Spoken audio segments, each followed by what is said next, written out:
Halo rebahaners yang budiman dimanapun kalian berada, bagaimana kabarnya? Kembali lagi bersama saya John, seorang pengangguran tanpa tanda jasa. Sesuai permintaan, kali ini saya akan merangkum alur cerita film horor berjudul The Autopsy of Jane Doe. Film ini cukup banyak yang nge-request, entah karena plot ceritanya menarik, atau mungkin jangan-jangan karena pemeran Jane Doe yang katanya saat syuting harus berakting sebagai mayat selama 8 jam tanpa busana sehelai pun. Sepertinya karena itu, tapi entahlah, hanya si Johnny yang tahu.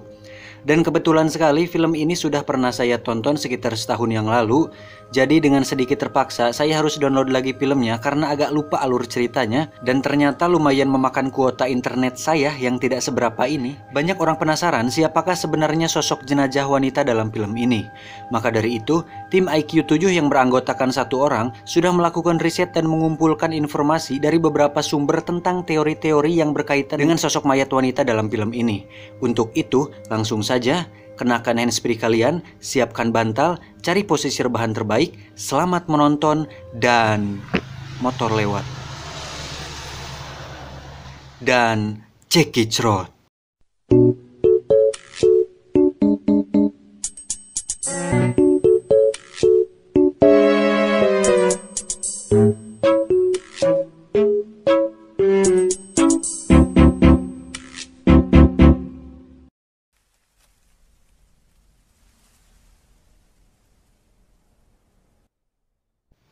Diawali dengan memperlihatkan sebuah rumah tempat kejadian perkara, di mana satu anggota keluarga ditemukan mati terbunuh. Anehnya, tidak ditemukan benda hilang, goresan, atau tanda-tanda masuk secara paksa. Belum pasti apa penyebabnya, namun para penyidik dan petugas kepolisian di sana dibuat terkejut saat menemukan sesosok mayat wanita terkubur di tanah yang berada di ruang basement. Berdasarkan hasil data, wanita tersebut tidak memiliki identitas dan tidak memiliki hubungan kekerabatan dengan para korban. Opsir wanita ini pun bertanya, "Siapa dia, Mas?" Pak polisi pun menjawab, "Entahlah, untuk sementara dia adalah Jane Doe." Sekedar pengetahuan, di Amerika Serikat, nama Jane Doe adalah sebutan untuk mayat wanita yang tidak diketahui identitasnya. Dan dari sinilah semuanya dimulai.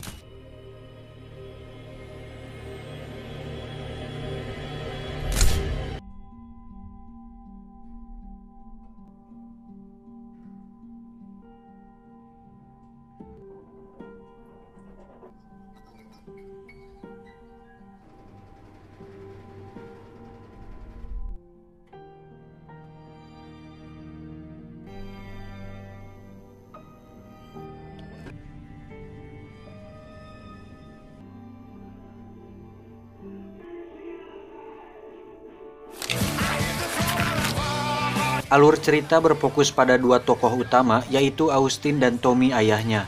Mereka berdua berprofesi sebagai koroner atau tukang otopsi mayat, di mana ruang otopsi mereka berada di ruang bawah tanah di rumah mereka sendiri. Pada menit-menit awal ini, kita akan dibawa ke dalam sebuah dialog Austin dan ayahnya yang sedang membahas seputar otopsi, di mana seorang koroner harus bisa menemukan jawaban apa penyebab seseorang bisa meninggal.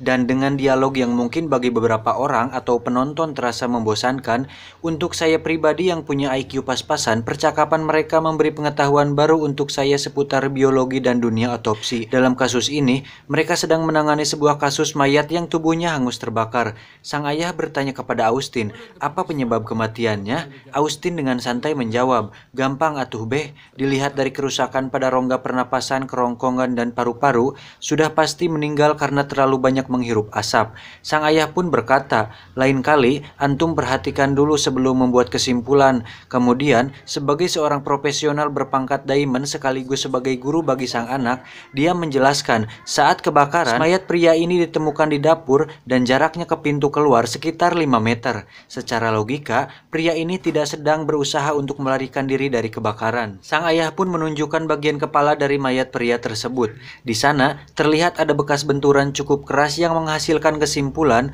bahwa pria ini mati karena terjatuh dan kepalanya terbentur. Dengan kata lain, pria ini sudah mati duluan sebelum tubuhnya terbakar karena kebakaran tersebut. Dan jujur saya sebagai penonton merasa terkesan dengan scene ini karena sedikitnya bisa mengetahui metode analisa yang digunakan seorang tukang autopsi. He was all alone, that's why he died. He died because he fell and hit his head. Sang ayah meminta tolong Austin untuk membereskan sisa pekerjaannya selagi dia ingin sebat sedulu dan mencari angin di luar. Austin pun membereskan pekerjaannya. Selesai dengan itu, Austin kemudian dikejutkan dengan kucing milik ayahnya yang berhasil menangkap seekor berit dari saluran udara. Lantas dia pun mengambil berit tersebut lalu membuangnya. Kemudian dia cuci tangan. Tiba-tiba terdengar suara dari luar ruangan. Austin pun memeriksa keluar.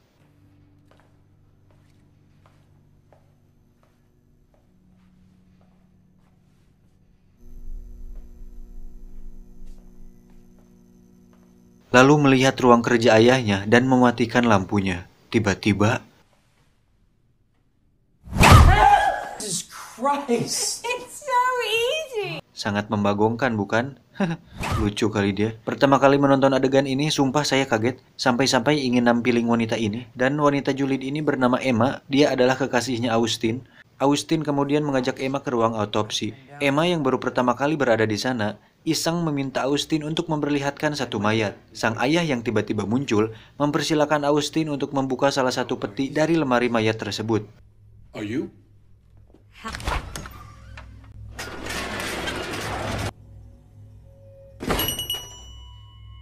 Lalu, Emma bertanya, untuk apa lonceng ini? Ternyata, ini adalah sebuah fakta asli di mana setiap mayat yang berada di ruang autopsi, kakinya akan dikaitkan sebuah lonceng. Ini bertujuan untuk memberi tanda jika ada kemungkinan seseorang mati suri atau koma, sehingga mereka tahu mana yang sudah mati dan tidak. Juga untuk menentukan yang mana harus diotopsi dan mana yang tidak. Kan gak lucu kalau ternyata mereka mengotopsi seseorang yang hanya mati suri dan ternyata masih hidup. Pas sadar, orangnya ngomong, "Loh, kok saya diotopsi mas? Saya kan masih hidup. Jahit lagi perut saya." Kan kasihan orangnya. Singkat cerita, Austin dan Emma berencana untuk malam mingguan di luar. Saat akan naik lift, Pak Polisi pun datang membawa mayat yang harus segera diotopsi malam ini juga. Austin yang galau memutuskan untuk membantu ayahnya karena kasihan jika ditinggal bekerja sendirian.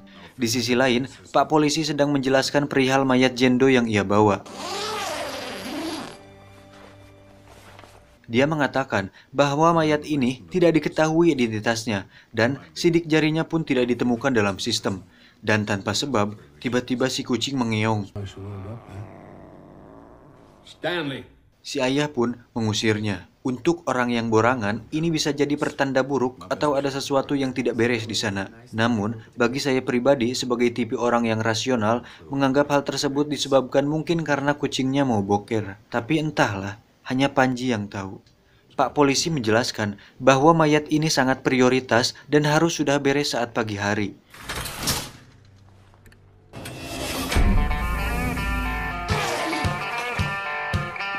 Mereka berdua pun langsung mengerjakannya. Saat itu, terdengar berita di radio bahwa cuaca akan cerah selama beberapa hari ke depan. Tahap pertama pun dimulai dengan pemeriksaan luar. Austin mulai memotret mayat Jendo. Dia memperkirakan usia mayat ini masih remaja sekitar 20 tahunan. Kulit normal, tidak ada bekas luka, memar, dan pendarahan. Namun saat diperiksa, matanya berwarna abu. Gray?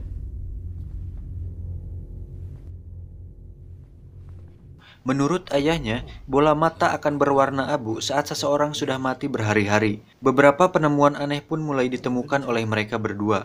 Tidak ada tanda kepucatan pada kulitnya, otot-otot sendi pun tidak kaku. Ukuran pinggulnya pun bahkan tidak sesuai dengan ukuran tubuhnya. Kata ayahnya, mungkin bawaan gen. Austin pun mulai mencatat setiap detail yang dia temukan di papan tulis. Sang ayah kemudian memeriksa pergelangan tangan dan kakinya yang ternyata mengalami retak atau patah. Pertanyaannya, bagaimana cara mematahkan pergelangan tangan dan kaki tanpa ada tanda-tanda luar yang terlihat?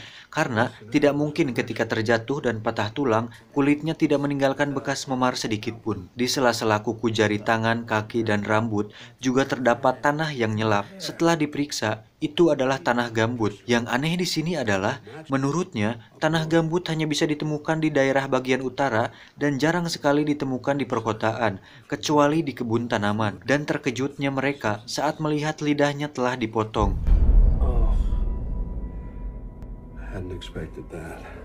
Akhirnya ayah Austin mengambil kesimpulan bahwa mayat Jendo adalah korban perdagangan manusia, di mana tangan dan kaki diikat agar tidak kabur, serta lidahnya dipotong agar tidak bisa teriak. Sang ayah kemudian melanjutkan pemeriksaan mulut, dan yang mengejutkan, dia mendapatkan sehelai benang yang berasal dari mulut Jendo. Dan sejauh ini, semuanya masih bisa diterima akal sehat. Bag it. Send it to the lab.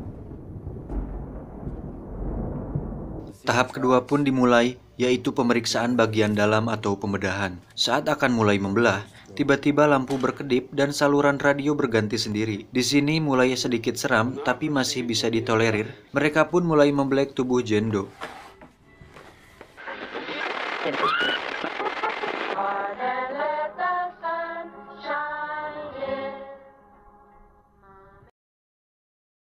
Singkat cerita, tubuhnya pun selesai dibelek, dan mereka menemukan sebuah fakta di mana organ dalam Jendo mengalami berbagai kerusakan parah seperti bekas luka dan hangus terbakar. Di sini, baru semuanya mulai nampak tidak masuk akal. Secara logika, bagaimana melukai organ dalam tanpa meninggalkan bekas di bagian luar?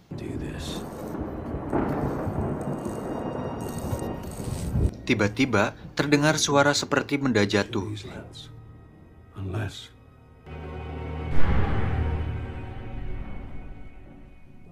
Austin lalu pergi memeriksanya.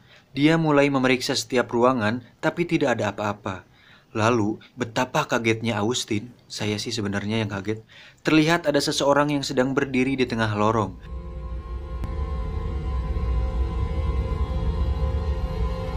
Saat Austin periksa, ternyata tidak ada siapa-siapa. Austin yang masih penasaran dengan suara tadi kemudian masuk ke ruang gudang yang gelap. Dia menyalakan lampu dan tiba-tiba mendengar suara yang berasal dari saluran udara. Dia mengambil kursi dan naik untuk memeriksanya. Kemudian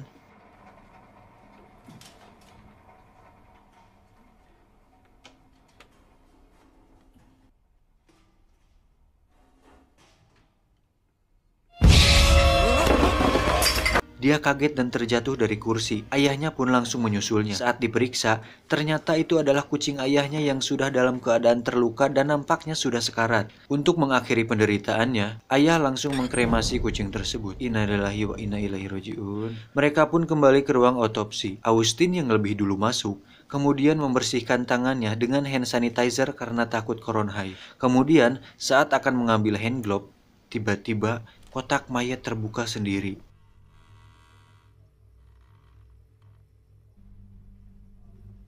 What are you doing?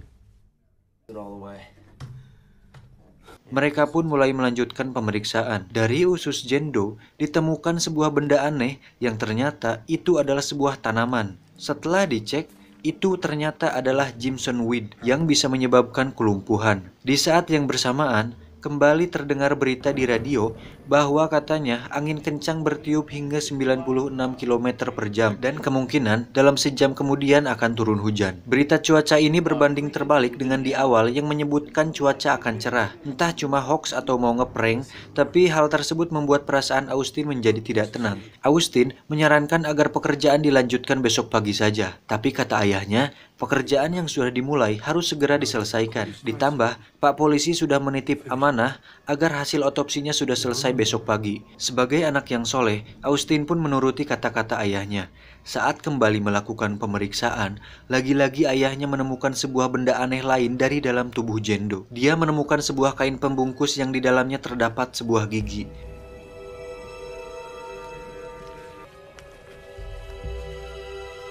Saat diperiksa, kain tersebut memiliki sebuah tulisan semacam simbol aneh atau semacam simbol satanik.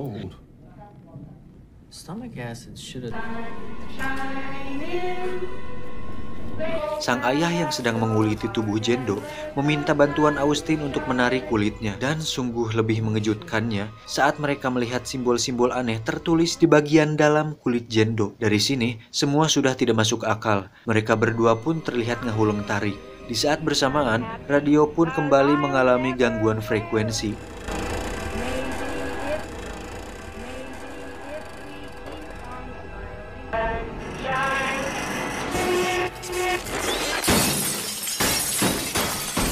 Seluruh lampu neon di ruangan pecah tanpa sebab.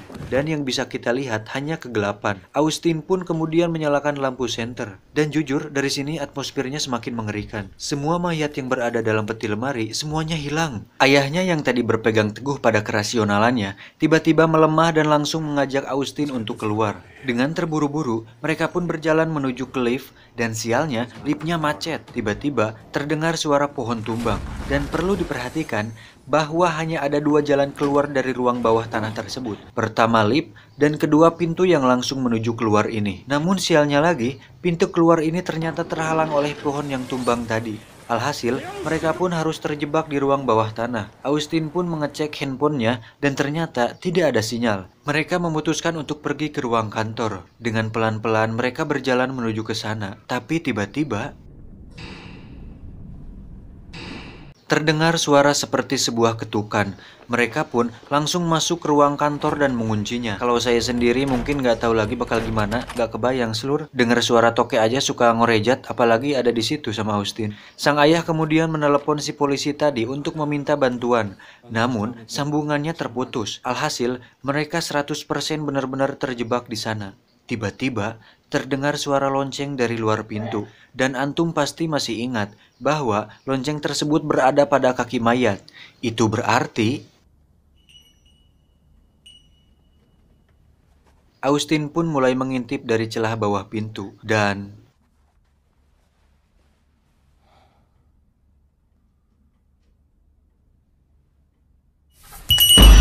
kemudian, pintu digedor-gedor dengan sangat keras. Mereka langsung menahan pintunya dengan lemari.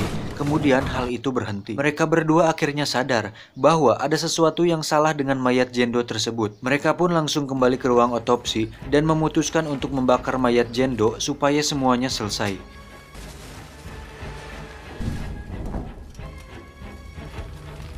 Tiba-tiba, api yang membakar tubuh Jendo membesar dan melahap seluruh atap. Dan itu sangat aneh sekali. Sang ayah langsung memadamkan apinya. Dan yang mengejutkan, tubuh Jendo ternyata masih utuh tanpa ada goresan sedikit pun. Tiba-tiba, mereka mendengar suara lift yang bergerak. Dengan cepat mereka langsung menuju ke sana. Austin pun membawa sebuah kapak untuk jaga-jaga jika sesuatu yang tidak terduga terjadi. Mereka pun akhirnya sampai di depan lift dan menunggu pintu lift terbuka. Tetapi, saat melihat lorong gelap, terdengar suara lonceng dan kaki melangkah. Austin yang panik mulai menekan-nekan tombol lift. Namun, suara loncengnya semakin mendekat dan lampu lorong satu persatu mati. Si ayah pun mengambil kapak itu dari tangan Austin. Tiba-tiba, pintu lift terbuka. Dengan cepat Austin menarik ayahnya untuk masuk ke dalam. Seperti film horor membagongkan pada umumnya, pintu lift tiba-tiba macet dan tidak bisa menutup. Saat lonceng tersebut semakin mendekat, sang ayah yang siap dengan kapaknya langsung menghantam mayat hidup tersebut. Akhirnya suara lonceng tersebut berhenti. Saat diperiksa, alangkah kagetnya Austin saat melihat yang tergeletak di sana adalah Emma kekasihnya. Mam, gara-gara tadi kamu ngereruas penonton sih jadi kena akibatnya sekarang. Dengan perasaan terpuruk, mereka pun masuk ke dalam lift. Karena sudah kepalang, jika mereka hanya berdiam di sana, pasti akan mati juga. Akhirnya mereka memutuskan untuk kembali ke ruang otopsi lagi dan mencari cara bagaimana cara melenyapkan Jendo. Singkat cerita, mereka pun berhasil ke ruang otopsi dan mulai membelah tempurung kepala Jendo, mengambil sampel otaknya dan menutupnya kembali. Kemudian sang ayah melihat potongan otak Jendo melalui mikroskop dan ternyata masih ada darah yang mengalir di situ, yang akhirnya menghasilkan sebuah fakta mengejutkan, di mana dia akhirnya menemukan jawaban atas pertanyaan kenapa mereka tidak bisa menemukan penyebab kematian Jendo. Karena ternyata Jendo sebenarnya masih hidup. Karena penasaran, Austin kembali memeriksa kain pembungkus yang berasal dari tubuh Jendo tadi, yang akhirnya mendapatkan sedikit jawaban atas semuanya. Tanpa disengaja, saat Austin melipat kain pembungkus tersebut, tulisannya membentuk kata Leviticus dan terdapat keterangan bahwa ini berasal dari tahun 1693. Wow! Si ayah yang sedikit familiar dengan kata tersebut lalu berinisiatif mengambil Bibelnya. Sekedar pengetahuan, Leviticus sendiri diambil dari bahasa Latin yang berarti kitab imamat dan merupakan bagian dari kitab Taurat. Sang ayah pun menemukan ayat yang berkaitan dengan kata tersebut. Setiap pria atau wanita yang mencari arwah yang mati, maka harus dihukum mati atas perbuatannya. Dan mereka adalah penyihir. dan darah mereka akan berada dalam kepala mereka sendiri. Dari situ, Austin dan ayahnya mulai berspekulasi bahwasannya Jendo bisa jadi memang benar berasal dari abad ke-17. Dan dari semua hal yang sudah terjadi, akhirnya membuat ayah Austin yang tadinya berpikir rasional dan tidak percaya dengan hal-hal tahayul, akhirnya ketakutan sendiri dan mengakui semua penyangkalan di awal tadi. Di saat bersamaan, tiba-tiba Austin kaget dengan suara pintu yang kembali dicoba didobrak masuk oleh para mayat hidup. Austin pun mulai mencoba menahan pintu tersebut. Sedangkan sang ayah yang ketakutan mencoba berkomunikasi dengan Jendo. Dia mengatakan, "Aku akan pasrah, entah apa maumu, tapi jangan sakiti anakku."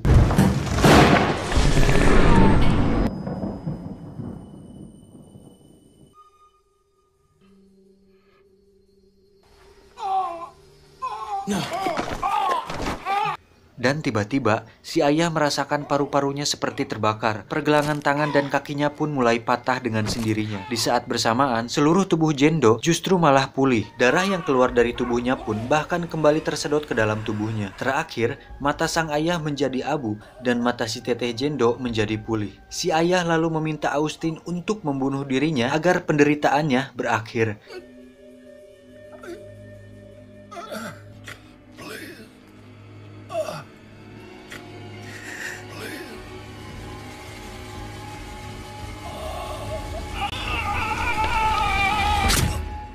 Dengan sangat terpaksa, Austin pun melakukannya.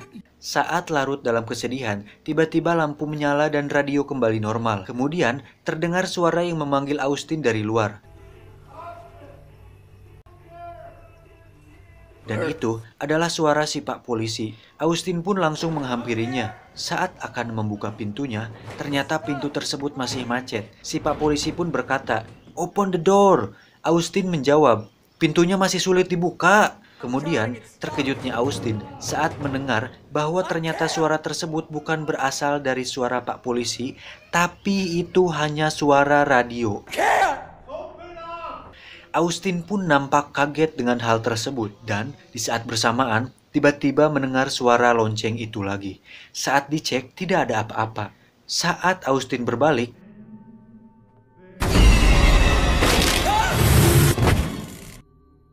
akhirnya Austin pun mati juga.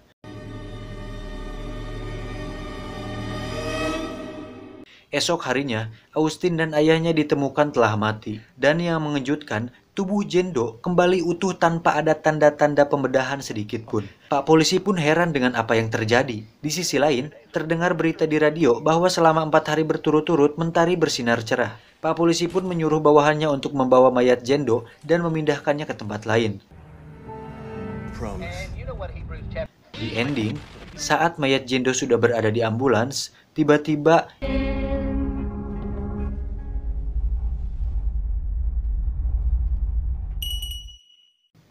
ending yang sungguh sangat menggantungkan.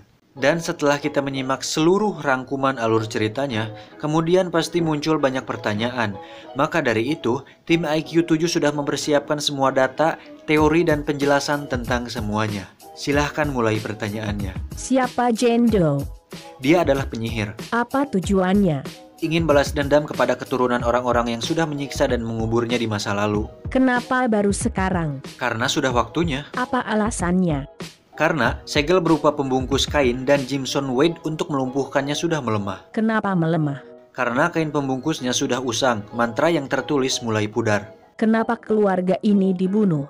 Mereka adalah korban sampingan untuk menimbulkan perhatian, agar polisi dan orang-orang mengeluarkan dirinya dari tanah kubur tersebut, sehingga kemungkinan akan ada orang yang membebaskan segelnya dari tubuh Jendo, sehingga dia bisa menggunakan sihirnya dengan maksimal, atau dengan kata lain dia bisa bangkit kembali. Kenapa Austin, Emma, dan ayahnya juga dibunuh? Itu dilakukan Jendo untuk memancing salah seorang dari mereka akan putus asa dan meminta pertolongan dirinya agar dibebaskan dari teror dengan imbalan jiwa orang tersebut, sehingga kekuatan sihir Jendo bisa bangkit kembali secara maksimal. Karena tanpa ada jiwa yang ditukar, Jendo hanya akan terbaring seperti itu dengan kekuatan sihirnya yang terbatas, dan jiwa yang ditukar itu adalah ayahnya Austin. Kenapa Jendo bisa menggunakan sihir dan membunuh orang-orang tersebut, sedangkan tubuhnya disegel? Dia sebenarnya tidak mampu membunuh orang-orang tersebut secara langsung dan hanya menggunakan sedikit sihir yang dia gunakan. Dengan segel yang mulai melemah, dia memanfaatkan kondisi tersebut dengan cara memanipulasi penglihatan dan pendengaran para korban seolah melihat hal-hal yang mustahil, seperti saat melihat mayat hidup. Bahkan Emma pun sampai jadi korban karena dikira mayat hidup. Lampu pecah, saluran radio berpindah sendiri. Austin pun meninggal karena kaget seolah melihat ayahnya sendiri. Pohon tumbang, berita di radio, itu semua hanya ilusi yang sudah dimanipulasi oleh Jendo. Buktinya, Nih lihat, saat menit-menit ending, pas si Pak Polisi dan petugas yang lain memeriksa rumah Austin, lingkungan sekitar rumah bersih, seperti tidak ada badai. Pohon tumbang yang semalam terdengar pun tidak nampak terlihat. Lampu yang semalam pecah pun masih utuh. Juga terdengar di radio bahwa selama 4 hari berturut-turut, mentari bersinar terang. Ini bukti kuat jika Austin dan ayahnya sudah termanipulasi, sehingga mereka mati karena pola sorangan. Maksudnya mereka mati karena perbuatan mereka sendiri. kenapa pada saat ending, jari kaki Jendo bergerak? Karena jiwa ayahnya Austin yang diberikan kepada Jendo membuat tubuhnya pulih secara maksimal. Dan dipastikan setelah dia bangkit kembali, supir ambulan tersebut akan mati. Kemudian Jendo akan mulai pergi mencari keturunan orang-orang yang telah menyiksanya dulu, sehingga dia bisa membuat mereka semua menderita. Terima kasih John, atas penjelasannya. Sama-sama. Untuk teman-teman semuanya, semoga penjelasan ini memuaskan rasa penasaran kalian terhadap film ini. Dan silakan request lagi di kolom komentar. Tapi requestnya yang agak ecreg ya. Maksud saya, jangan request film ajab Indosiar juga seluruh. Aku kan kesulitan mereviewnya. Terlalu bagus alur ceritanya. Soalnya kan plot twist di alur cerita film ajab Indosiar sulit dipecahkan. Terus juga endingnya sangat sulit ditebak. Gak sanggup saya. Dan seperti biasa jangan lupa subscribe, like, comment, and share agar saya dapat uang dari AdSense untuk mengganti biaya kopi dan rokok selama saya ngedit video ini. Thank you everybody. Motor lewat. Thank you everybody. Salam pengangguran Indonesia.